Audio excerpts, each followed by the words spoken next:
નમસ્કાર, આપ જોઈ રહ્યા છો સ્પાર્ક ટુડે ન્યૂઝ. નવસારીમાં પારસી સમુદાય દ્વારા 1396ના નૂતન વર્ષની ભવ્ય ઉજવણી કરવામાં આવી.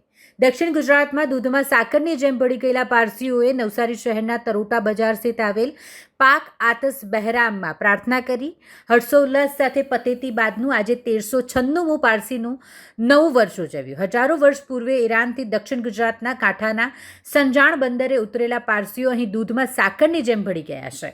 સંજાણ બંદરે ઉતર્યા બાદ પારસીઓ નવસારી તરફ વધ્યા. અહીં તેમને ઈરાનના સારી શહેર જેવો નજારો જોવા મળ્યો, જેથી પારસીઓએ નવું સારી નામ આપ્યું અને આજે અપભ્રંશ થઈ નવસારી તરીકે ઓળખાય છે. પારસીઓના 10 દિવસના મુક્તાદ બાદ આજથી એમના 1396 નવા વર્ષનો પ્રારંભ થઈ રહ્યો છે, જેને પારસીઓ પતેતી તરીકે મનાવે છે.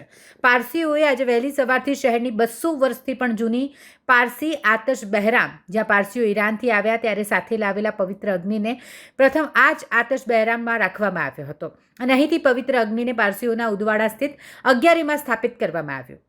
આજે પારસીઓએ પાક આતસ બહેરામને પુષ્પ અર્પણ કરી સુખડના લાકડાના ટુકડાઓ અર્પણ કર્યા અને લોબાનની આહુતિ આપી પ્રાર્થના કરી. અગિયારીમાં દર્શન બાદ પારસીઓ એકબીજાને નવરોઝની મુબારકબાદ આપી હતી.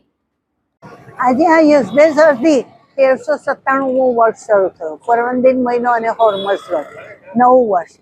આ દિવસે પારસીઓ વહેલી સવારે ઉઠીને પોતાના ઉંબર ઉપર અને ઘરમાં સરસ મજાની રંગોલીઓ એટલે કે ચોક ચાંદન કરે છે, ફૂલના અને આસોપાલવના તોરણો ટાંગે છે, સરસ મજાના તૈયાર થઈને સરસ મજાની રસોઈ બનાવીને જમે છે, એકબીજાને સાલ મુબારક, નવરોઝ મુબારક, હેપી ન્યૂ યર વિશ કરે છે અને આતશબેરામ અગિયારી તો ચોક્કસ જ આવે છે અને સુખડ અને બાવળની કાઠી અર્પણ કરે છે. અમારા આતશબેરામમાં અગિયારીમાં 365 દિવસ 24 કલાક અગ્નિ પ્રગટતો જ હોય, એટલે સુખડ અને બાવળની કાઠીનું ખૂબ મહત્વ. જે રીતે સુખડની સુગંધ ચારે દિશામાં પ્રગટતી રહે છે, એ જ રીતે અમારા પારસીઓની પણ સ્વભાવની સુગંધ વિશ્વમાં ચારે દિશામાં પ્રસરતી રહે એવી અમે અપેક્ષા રાખીએ. આજરોજ પારસી નવા વર્ષ નિમિત્તે હું નવસારીની પારસી પ્રજા અને તમામ પ્રજાજનોને સાલ મુબારક પાઠવું છું. પારસીઓ એ અગ્નિ અને નેચરલ જે પ્રાકૃતિક બધા તત્વો છે એના પૂજક હોય છે. આતશ બહેરામ, આતશ એટલે કે અગ્નિ, આવા અડી વિસુરબાનું એટલે કે પાણી, વાયુ એ બધાના પૂજક હોય છે. સમગ્ર દુનિયામાં 8 આતશ બહેરામો છે અને એક ઈરાનશાહ છે જે સૌથી મોટું છે. પારસીઓ જ્યારે અગિયારી આતશ બહેરામ કે ઈરાનશાહમાં પગે પરવા જાય ત્યારે તેઓ સુખર, કાઠી વગેરે અર્પણ કરે, જેને કારણે આતશ પાતશાહ ત્યાં પ્રજ્વલિત રહે. આપણું નવસારીનું આતશ બહેરામ છે તે પણ 200 વર્ષ ઉપરાંતથી ત્યાં અગ્નિ પ્રજ્વલિત છે.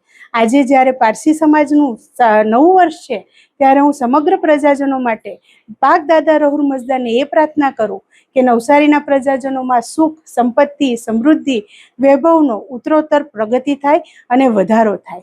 આજે વિશ્વ શાંતિની વાત કરીએ તો સમાજને વિશ્વ શાંતિની ખૂબ જરૂર છે.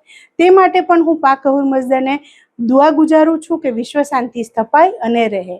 જૈનજીઓને માટે પણ એક વિશિષ્ટ પ્રાર્થના કે તેઓને સદબુદ્ધિ મળે, સદમાર્ગ મળે અને તેઓ પોતાની તાકાત અને પોતાની જે લાયકાત છે તે દેશ અને સમાજની પ્રગતિ માટે વાપરે અને આપણું સમગ્ર ભારત દેશ ઉત્તરોત્તર પ્રગતિ કરે અને ડેવલપ નેશન તરીકે સ્થાપિત થાય અને એ લોકોને માન મળે એવી આજ રોજ પ્રાર્થના. Thank you.